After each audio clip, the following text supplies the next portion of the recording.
هذه مكتبة إدارية للكتب الإبداعية ويفعل مراجع زي ما تقول.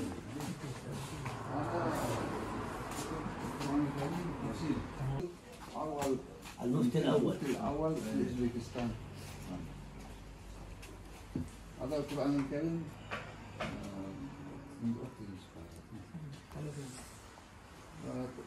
تفسير موجود في اللغة.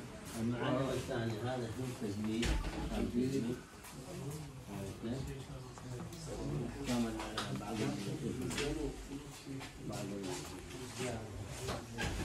معلم الصالح صور من حياة الصحابة في اللغة الأوزبكية.